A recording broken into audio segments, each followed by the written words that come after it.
What's going on, guys? Welcome back to Great Talks Wrestling. I hope you're all doing well and you're ready for another retro review. Thank you for clicking into this video. If you're new around here and you like this content, then subscribe. Right down below, smash that button. If you enjoy this video, then like it, share it if you can to all your other wrestling friends and get them on board, get them subscribing and get my subscriber number growing. Let's get to that 1K mark. Come on, people. Thank you very much to everyone that has done so far. It's time to chat about WCW SuperBrawl 1994, and not the greatest Super Brawl, not really. There were one or two decent matches that are worth talking about, but this show was a hard watch, a long watch, but some moments that need to be spoken about, definitely on this show. A massive highlight from straight from the bat was the commentary team. There's a new addition. Bobby the Brain Heenan has arrived in WCW. Bobby the Brain Heenan is here. He has come to WCW, left the WWF in late 93, arrived in WCW pretty quickly after that, and it's good to see him on a commentary team. He hits the ground running. He was fantastic throughout this show. The jokes, the one-liners, back to his best. He was on form, on fire throughout the whole show. A great addition. Why WWF let him go at this time, I'll never know. Because they are struggling with their commentators at the moment. It's just not working for them, who they have. Yeah, Heenan was fantastic. What wasn't fantastic was like the first four matches of this show. Mediocre to say the best. That's being kind. You see the creative team are just in the bin at this point, at this time in WCW. It's just fucking dreadful. Harlem Heat were fantastic, but how are they curtain jerking still? How are you still got them in this position? How are they not challenging for tag team titles? Look at them. They're beating a crappy team called Thunder and Lightning. Jungle Jim defeated the Equalizer.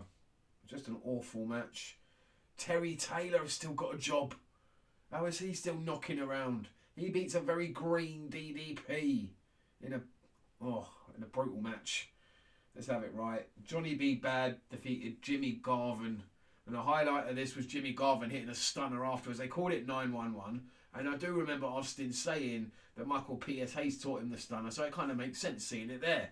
That was the only highlight so far. Finally, we got an excellent match. Yet again, Regal saving the day. This time against Arn Anderson. 15-minute classic yet again from Regal. Knocking it out of the park yet again. Getting the win in the dying seconds thanks to William and his umbrella. A great match. One of the better matches of the whole fucking show. Now we need to talk about the tag team title match. Ugly match. One of the ugliest matches you're going to see in WCW. Got to say, Nasty Boys and Jack did a good job. I was enjoying it. I was enjoying the hardcore aspect of it. And I thought the most sickening moment had been seen when Jack got knocked off the apron and hit the bare concrete. His head bounced off it like a basketball. I was surprised it weren't going to crack like an egg or a watermelon when he got slammed off the guardrail. But somehow he managed to get back in the ring, get himself up, get back in the ring. He sold it fantastically. The Nasties beat the hell out of him. And he tried his best to get to the corner and to tag the absolutely useless Max Payne. I've been saying it. I've been saying Max Payne is shit. And this match proved my point. Jesus, Max Payne. He gets the the mild tag, let's say. I can't call it hot. He comes in the ring, he hits a couple of clotheslines, then he gets Brian Knobbs. And it looks like he's going to belly to belly him. But I don't know what he does. It was so awkward and they fall down in a heap.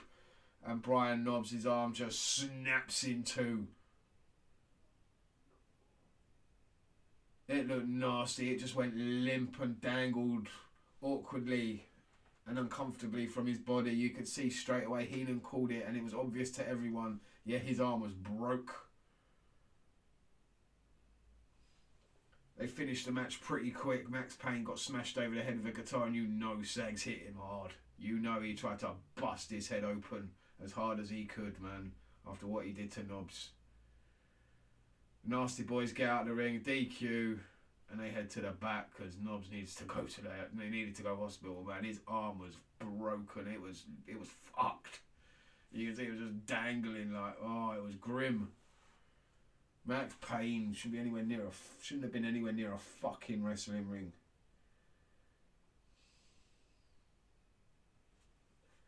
This killed the show in my opinion for a bit. We had an interview backstage. Hogan was mentioned. There's the first tease. He's coming to WCW. Like they need him though. Really? I don't know. Is he gonna make anything better? 6-man tag, two cage matches on this show. Was it really needed? Did they really need 2 cage matches? I think it was a bit of overkill really. Should have saved it just for the main event, but they had a 6-man anyway. And when you see these cage matches, these tag team cage matches, you know the babies are going over. It's one of those matches where, yeah, it's the culmination of a feud and the babies just beat the hell out of the heels.